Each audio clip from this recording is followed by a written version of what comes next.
Ang Diyos, gusto niya manalangin tayo, no? He commands us to pray. But He wants us to pray privately. It is an affair between yourself and your God. Bakit gusto niya privately? Kasi nakikinig si Satanas eh. Nagmamasid si Satanas. Kung nananalangin ka privately, walang maririnig si Satanas, hindi niya alam yung hinihingi mo sa Diyos, hindi niya alam yung balak mo. Wala siyang mailalagay na hindrance. Hindi naman kasi alam ni Satanas yung nandito eh. Ang nakakaalam nun, Diyos lang eh. 17:9 ng Jeremias.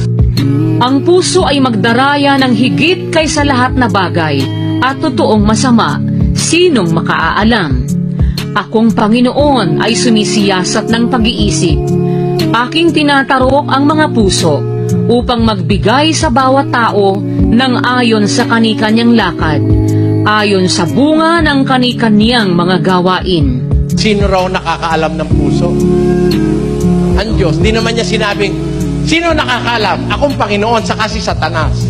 Hindi yan sinabi. Siya lang eh. Kaya nga ang hatol ni Kristo, mas maganda manalangin ka privately. Although nananalangin din kami pangkalahatan, pero, di ba meron tayong kanya-kanyang hinihiling nasa puso? Di naman naririnig ni Satanas yun eh, di ba? Yung balak mo, huwag mong paalam kay Satanas, hahadlangan kanya eh.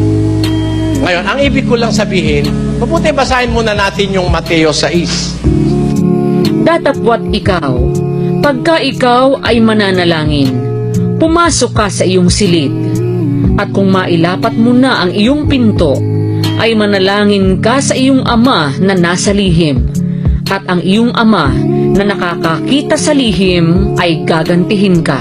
See, sabi sa English, but thou, when thou prayest, enter into thy closet. And when thou hast shut thy door, pray to thy Father which is in secret. And thy Father which seeth in secret shall reward thee openly.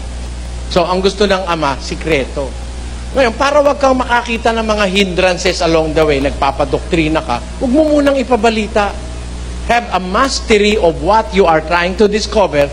Pagka natapos mo na, saka mo balita. Ang Diyos lang ang nakakaalam sa puso. Maintain a secret line of communication between you and your God, and God will always be considerate. Tandaan mo yung kapatid.